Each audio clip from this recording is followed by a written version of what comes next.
we got to talk about the AP's top 25 week 1 reaction. But first, we got to talk about who ain't there. And that is one Florida State. Oh my God. It's not just the Florida State ain't in the top 25. It's that they didn't receive a single damn vote. Dog, let me tell y'all who did get votes, all right? Because we have a list of the people that did get votes. A&M, they got 97 points. Boston College got 49. Boise State got 47. Iowa State got 32. Memphis got 27. Nebraska got 27. SMU, Southern Methodist got 23. Washington got 20. Liberty. Lynchburg got 12. Vanderbilt got 8. Vanderbilt got more points in the Associated Press top 25 than Florida State. I don't think you get to come back from that one, my mans. I don't know. But you know what? On this show, we tell the truth. We shame the devil. So I got to keep going. Vanderbilt with 8. Appalachian State, they got 3. Wisconsin got 8. Auburn got 8. Tulane got 4. North Carolina got 4. UTSA got 3. Kentucky got 2. West Virginia got 2. And they lost to Penn State. Arkansas got 2. UNLV got 1. And Colorado got 1. Colorado ranked ahead of Florida State. Vanderbilt ranked ahead of Florida State. Look here, Florida State. Go on that men's retreat. Talk to Pastor. Remember Isaiah 40:31. Those that trust in the Lord. And I hope to see you at Wednesday night service because you backsliding and we got to get you right. We got to get you back in your book. We got to get you back in the word. We got to bring you back. Hold hands, pray for you. We going to pull through this.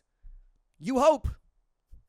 Look, I tend to thought that, getting this wrong in hindsight is one thing. That's one thing. I had him at 5. The AP had him at 10. Both of us look embarrassed about this because we both dropped him. And then the Associated Press poll said, we're going to drop you so far that you going to feel like we dropped you into the bowels of hell itself, making us look this bad. Because y'all, I thought they would do what I do. I thought they would go, you know what?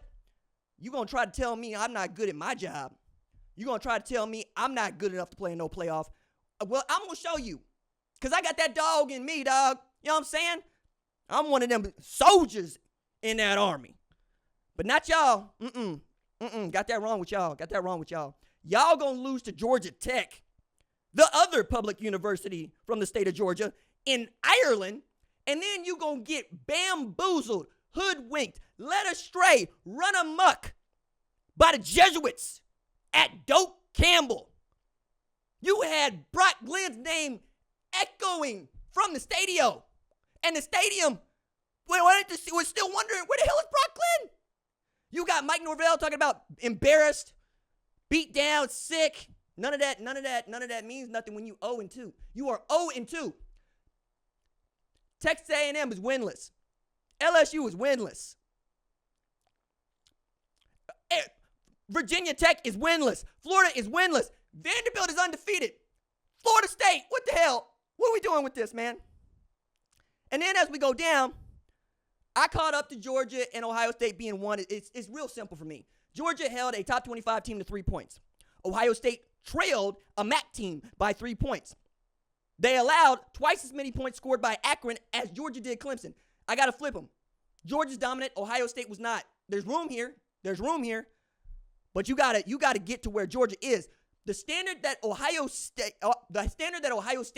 is chasing is the one that Georgia set. I want dominance. I want excellence. I want unflinching perfection. That's the number 1 team in the country for me.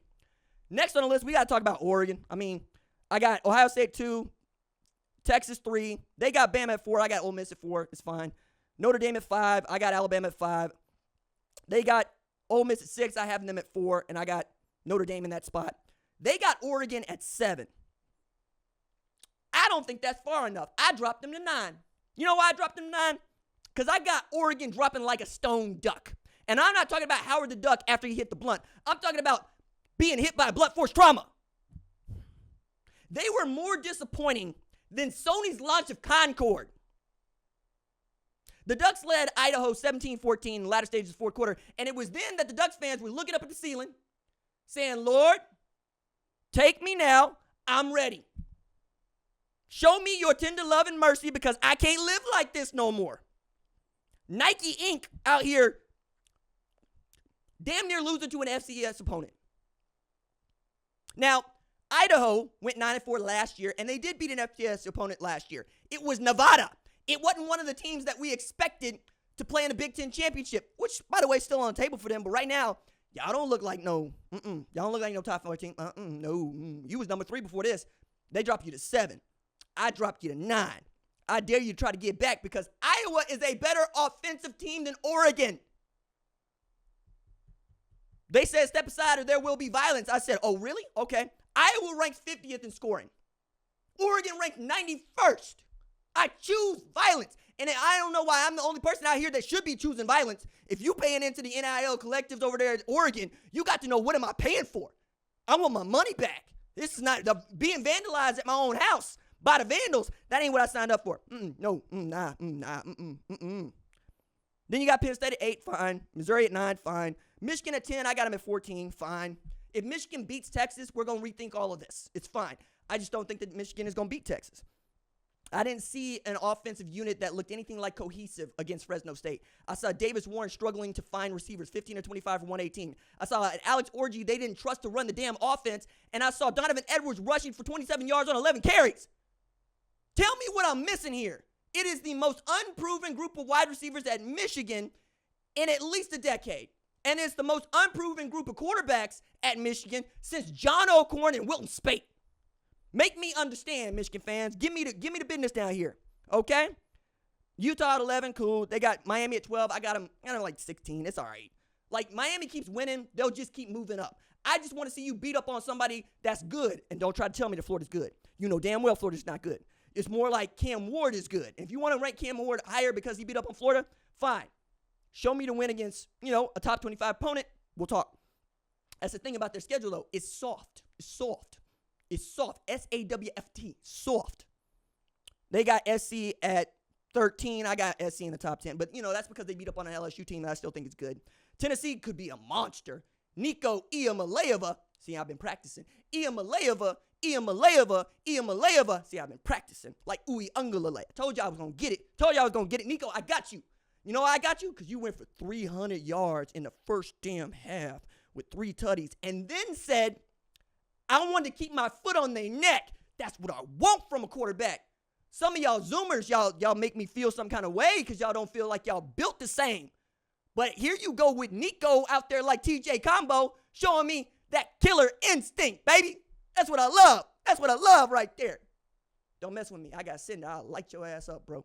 Anyway, let's get to Oklahoma 15. Fine. We'll have our say about that when Oklahoma and Tennessee play each other because that's 14-15 right there. Oklahoma State number 16. Fine. You know what I'm saying? They beat Arkansas. They're going to stay ranked. They lose to Arkansas. Arkansas is going to be ranked. That's how that's going to work. Kansas State 17. LSU at 18. Fine. Kansas at 19. Arizona at 20. Arizona got this dude, Tetaroa McMillan, and this dude, Noah Fafita, that low-key could be the best quarterback wide receiver tandem in the entire country, except they beat up on New Mexico. Okay? Now, I realize Tetaroa McMillan had 300-plus yards receiving. First 300-yard receiver since Jackson Smith and Jigba did that over the dead body of Utah in the Rose Bowl 2022. But New Mexico also put the money in the bag against Montana State. So I can't really, and you allow 39. You know what I'm saying? So we'll see. Iowa at 21. I like it. Iowa, offensive juggernaut. Iowa. Hell yeah. Turn up, Tim Lester. Crank that to 11, dog. Drop 40 on Iowa State, and you might be a top 10 program. I'm trying to tell you. Louisville at 22, fine. Georgia Tech, 23. Georgia Tech, the engineers. The engineers. They made it here. You get it? Because engineers build stuff. I'm going to stop. North Carolina State at 24. We always do this with North Carolina State because they always going to win between 7 and 9 games, so they feel good until about November, and then we forget about them altogether. Clemson at 25. I dropped Clemson to 21, but I can understand why you would move Clemson to 25. I moved Nebraska into the top 25 because I think Nebraska's a good football team. I think they're going to beat Colorado, but, Colorado stands out here talking about, RJ, we beat them last year. Yeah, that's last year. I saw you struggle against North Dakota State. I saw them put 40 up on UTEP. Make me understand. Make me understand. Y'all keep acting like Jeff Sims is going to give you the ball 5 times in that game. It feels like Nebraska's really wanting y'all to feel confident going into this game. And that would give me the worries and the blues if I was you. I would not want to have my foe wanting me to feel confident because it feels like they're about to rope-a-dope me into death. I'm just saying, you need more than Shador and Travis to win on this one because I don't think Nebraska's going to give you the ball back as often as they did last year. That's why I got out of hand. But you know what? We'll see. And you know what? I ain't hard to find. It don't go that way. I ain't hard to find. You know where I be. You know where we do it live. Still looking at Vanderbilt getting votes here, though. Vanderbilt! Stand all the way up. It's your time, baby. It's your time. Look, I know that I didn't had my ways with Vanderbilt, but I said this before, but I'm going to say it again. When I learned about Opportunity Vanderbilt, which is a program that is providing full tuition scholarships to students with families that make less than $150,000 annually, and they're saying if you get in, money is not going to be the thing that prevents you from graduating. And I don't give a damn if you never win another football game. That's cool. But the reason I got to learn that is because you won a football game. You understand me? You upset Virginia Tech. So then I'm over on the Vanderbilt Hustler trying to figure out what's really good from the student newspaper, and I see that story. That is the power of marketing. That is the power of your football program. That is why you need to go win football games, Vanderbilt. But I don't care if you don't win no other football games. I said that already. Florida State, god awful.